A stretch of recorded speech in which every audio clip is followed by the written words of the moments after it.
በዚህ ሰዓት በጣም ተፈላጊና ጥሩ ተከፋይ ሊያደርጋቸው የሚችል ስኪል ቢኖር ሶፍትዌር ዴቨሎፕመንት ነው። በዚህ ቪዲዮ ስለ ፉል ስታክ ዌብሳይት ዴቨሎፕመንት 4 ነገሮችን አካፍላችኋለሁ። አንደኛ ፉል ስታክ ዌብሳይት ዴቨሎፕመንት ማለት ምን ማለት ነው? ሁለተኛ ፉል ስታክ ዌብሳይት ዴቨሎፕመንት ምን ጥቅሞች አሉት? ሶስተኛ አንድ ሰው ፉል ስታክ ዌብሳይት ዴቨሎፐር ለመሆን ምን ትምህርቶችን መማር አለበት የሚለውን ፉል ሮድ ማፕ አሳያችኋለሁ ማለት ነው። አራተኛ የትጄ ለማር የሚለውን እኔን የጠቀመኝን ሚስጥር በትክክል በአጭር ጊዜ ውስጥ ጥሩ ውጤት ልታመጡበት የምትችሉበት መንገድ እነግራችኋለሁ ማለት ነው። ቪዲዮውን እስከ መጨረሻው ድረስ መከታተላችሁን እንዳትረሱ። በተለይ ሶስተኛውና አራተኛው በጭራሽ እንዲያመጣችሁ አልፈልግም። አሁን ቀጥታ ወደ ቪዲዮ እንሄዳለን። ሰላም ሄኖክ ኩድዬ እባላለሁ። ፉል ስታክ ዌብሳይት ዴቨሎፐር ነኝ። ግሎባል ቴክኖሎጂ እንደ ፕሮሞሽን የሚባል የሶፍትዌር እና የዲጂታል ማርኬቲንግ የኦንላይን ኤጀንሲ አለኝ ማለት ነው። እኔን የጠቀመኝና ውጤት ያመጣልኝን ምንም ሳልሰስት በዚህ ቪዲዮ አንድ ባንድ ያካፍላችኋለሁ። በአንደኛ ደረጃ ላይ ያስቀመጥኩት ለሁላችሁም ግልጽ እንዲሆንላችሁ መጀመሪያ ማወቅ ያለብን ፉል ስታክ ዌብሳይት ዴቨሎፕመንት ማለት ምን ማለት ነው የሚለውን ሁላችንም መጀመሪያ መረዳት አለብን ማለት ነው። አንድ ሰው ፉል ስታክ ዌብሳይት ዴቨሎፐር ነው የምንለው በፍሮንት ኤንድ በኩል ያለውንም እንዲሁም በባክ ኤንድ በኩል ያለውንም ሁለቱንም ኢንተግሬት አድርጎ ዴቨሎፕ ማድረግ ማለት ነው ፉል ስታክ ዌብሳይት ዴቨሎፐር የምንለው ማለት ነው። ፍሮንት ኤንድ የምንለው እኛ ስንጠቀም ፊት ለፊት የምናየው እሱ ፍሮንት ኤንድ ይባላል ማለት ነው፣ ወይም ደግሞ ዩዘር ኢንተርፌስ ይባላል ማለት ነው።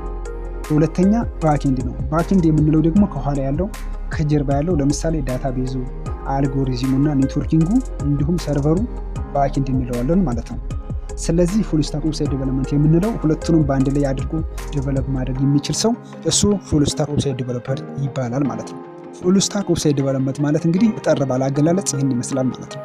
ሁለተኛ ላይ የምናየው ፉል ስታክ ዌብሳይት ዴቨሎፕመንት ምን ጥቅሞች አሉት የሚሉት ነው፣ ወይም ደግሞ ዌብሳይት ምን ጥቅሞች አሉት የሚለውን አሁን እናያለን ማለት ነው። አንድ ካምፓኒ ወይም ደግሞ አንድ ግለሰብ ዌብሳይት አለው ማለት ዓለም አቀፍ ተደራሽነት እንዲኖሩ ያደርገዋል ማለት ነው። ሰዓት ሳይገድበው በተመሳሳይ ሰዓት ዓለሙን በሙሉ በአንድ ጊዜ መድረስ ይችላል አንድ ካምፓኒ ወይም ደግሞ አንድ ግለሰብ ዌብሳይት ሲኖረው ማለት ነው። ሁለተኛ የዌብሳይት ጥቅም 24 ሰዓት ሙሉ ምንም ሳይቋረጥ መስራት ይችላል። ሶስተኛ የዌብሳይት ጥቅም ታማኝነትና ፕሮፌሽናሊዝምነትን ይገልጻል ማለት ነው። ለምሳሌ ለካምፓኒ ዌብሳይት ያሰራ ሰው እዛ ዌብሳይት ላይ ስለ ካምፓኒ ሙሉ መረጃ ይቀመጣል ማለት ነው። አድራሻው ይቀመጣል፣ ኢሜይል ይቀመጣል፣ ስልክ ቁጥሩ ይቀመጣል ማለት ነው። የበለጠ የካምፓኒ ታማኝነት እንዲኖረው ያደርገዋል ማለት ነው አንድ ካምፓኒ ዌብሳይት ሲኖረው። አራተኛ የዌብሳይት ጥቅም ለማርኬቲንግ እና ለፕሮሞሽን ነው። ለምሳሌ አንድ ሰው ጉግል ላይ ሰርች ሲያደርግ በዛው የኛው ዌብሳይት አብሮ ይመጣለታል ማለት ነው። ስለዚህ በዛው ማርኬቲንግ እየሰራ ነው፣ ፕሮሞቲንግ እያደረገ ነው ማለት ነው። ስለዚህ ለማርኬቲንግ እና ለፕሮሞሽንም ዌብሳይት ይጠቅመናል ማለት ነው። አምስተኛው የዌብሳይት ጥቅም ወጪያችንን ይቀንስልናል። ለምሳሌ አንድ ካምፓኒ ማስታወቂያ ቢያሰራ በቲቪ ወይም ደግሞ በፕሪንቲንግ ማቴሪያል ማለት ነው ወጪው በጣም ብዙ ነው።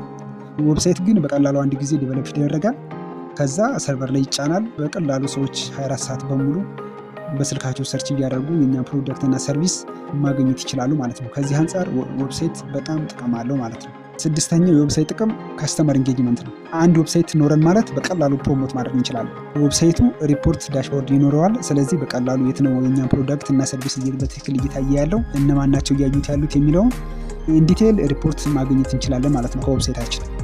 ትራዲሽናል ፕላትፎርም ከሆነ ግን ጀስት ሪፖርት ማግኘት አንችልም። የት ሆነው እንዳዩን፣ እነማን እንዳዩን፣ በምን ዲቫይስ እንዳዩን ምንም የምናገኘው ሪፖርት የለም ማለት ነው። ስለዚህ ከዚህ አንጻር ዌብሳይት በጣም ትልቅ አድቫንቴጅ አለው ማለት ነው። ሰባተኛው የዌብሳይት ጥቅም ኮምፒቲቲቭ አድቫንቴጅ ነው። ለምሳሌ ሁሉ ነገር ወደ ቴክኖሎጂ እየተቀየረ ነው፣ ቴክኖሎጂ እየጨመረ ነው፣ ወደ ቴክኖሎጂ እየተቀላቀልን ነው ከተባለ ግለሰቡ ወይም ደግሞ ካምፓኒው የራሱ የሆነ ዌብሳይት ሲኖረው ነው ማለት ነው እንደዛ ማለት የምንችለው። ስለዚህ ከዚህ አንጻር ዌብሳይት እያንዳንዱ ካምፓኒ ወይም ደግሞ ግለሰብ ቢኖረው በጣም የተበለጠ ውጤታማ እንዲሆን ያደርገዋል ማለት ነው። እንግዲህ ስለ ዌብሳይት ጥቅሞች ይዤላችሁ መጣሁት እነዚህ 7 ነገሮች ናቸው ማለት ነው። ሶስተኛ አንድ ሰው ፉል ስታክ ዌብሳይት ዴቨሎፐር ለመሆን ምን መማር አለበት የሚለውን አሁን ፉል ሮድ ማፕ አሳያችኋለሁ ማለት ነው። አንድ ሰው ፉል ስታክ ዌብሳይት ዴቨሎፐር መማር ከፈለገ በመጀመሪያ ማወቅ ያለበት ስለ ኢንተርኔት ነው። ኢንተርኔት እንዴት ነው የሚሰራውን የሚለውን መረዳት አለበት ማለት ነው በመጀመሪያ ደረጃ። ስለዚህ ዌብሳይት ዴቨሎፕመንት ለመማር መጀመሪያ ኤችቲኤምኤል ነው ማለት ነው የምትለማመዱት። ኤችቲኤምኤል ማለት ሃይፐር ቴክስት ማርክአፕ ላንጉዌጅ ይባላል ማለት ነው። የዌብሳይታችንን ስትራክቸር ክሬት ለማድረግ የምንጠቀምበት የማርክአፕ ላንጉዌጅ ነው ማለት ነው ኤችቲኤምኤል ማለት። በኤችቲኤምኤል ተጠቅመን ዌብሳይታችንን ክሬት ማድረግ እንችላለን ማለት ነው፣ ወይም ደግሞ ዴቨሎፕ ማድረግ እንችላለን ማለት ነው። ሁለተኛው ያንን ክሬት የተደረገውን ዌብሳይት ጥሩ እይታ እንዲኖረው ሲኤስኤስን እንጠቀማለን ማለት ነው። በሁለተኛ ደረጃ ሲኤስኤስ ማለት ካስኬዲንግ ስታይል ሺት ማለት ነው። ይሄ እንግዲህ በኤችቲኤምኤል ተጠቅመን ክሬት ያደረገነውን ዌብሳይት እንዴት አድርገን እናሳምረው የሚለውን የምንሰራበት ነው ማለት ነው። ሲኤስኤስን ተጠቅመን ቆንጆና ማራኪ ማድረግ እንችላለን ማለት ነው ዌብሳይታችን።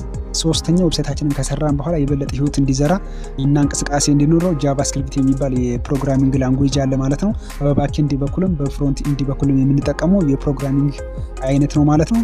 ይህን የፕሮግራሚንግ አይነት ተጠቅመን ዌብሳይታችን የበለጠ ህይወት እንዲዘራና እንቅስቃሴ እንዲኖር ማድረግ እንችላለን ማለት ነው። ስለዚህ እነዚህ ነገሮች በትክክል መረዳት እንዲችሉ አንድ ነገር ላሳያችሁ።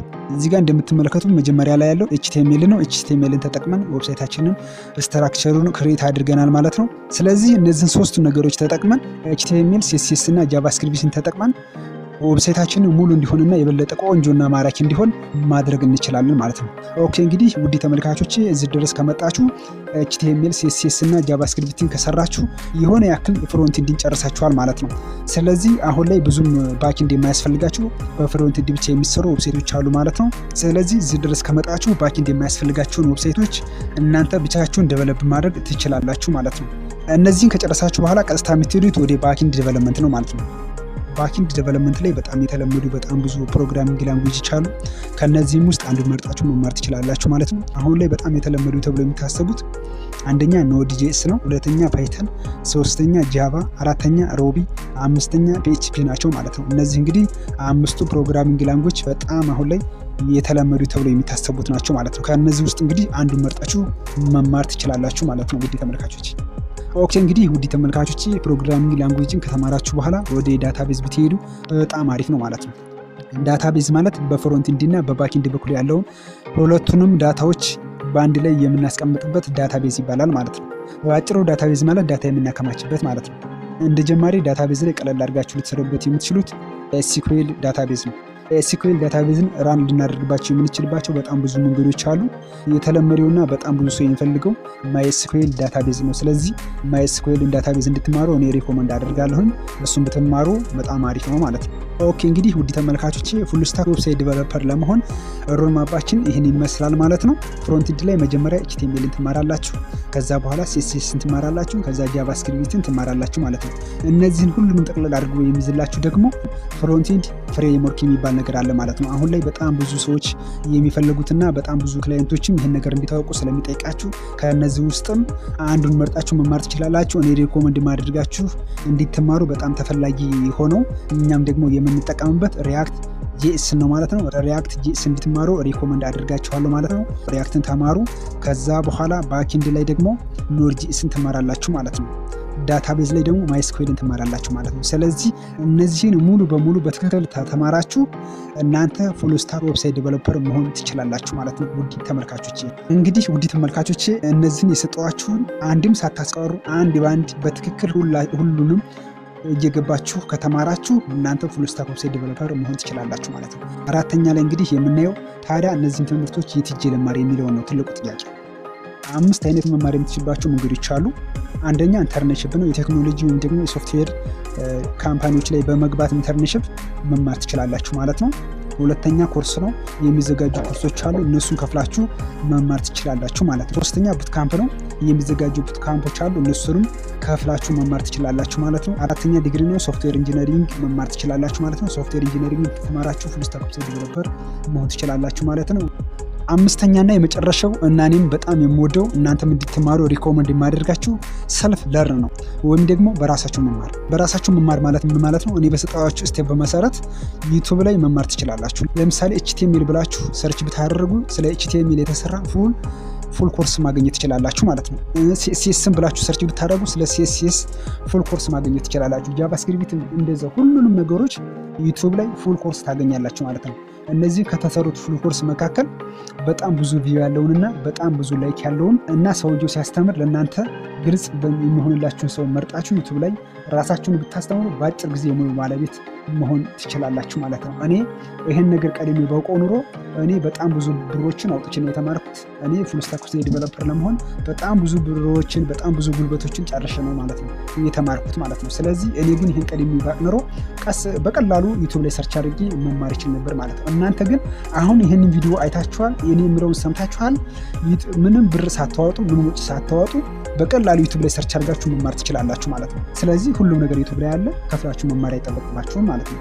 ከእናንተ የሚጠበቀው ጊዜያችሁን ሰጥታችሁ በትክክል ፕራክቲስ እያደረጋችሁ መማር ብቻ ነው ማለት ነው። ስለዚህ ይህንን ትምህርት ተምሮ ለመጨረስ በትክክል ጊዜ ከሰጣችሁት ከ2 ወር እስከ 6 ወር ድረስ በደንብ አድርጋችሁ ጥንቅቅ አድርጋችሁ ሙያውን ተምራችሁ መጨረስ ትችላላችሁ ማለት ነው።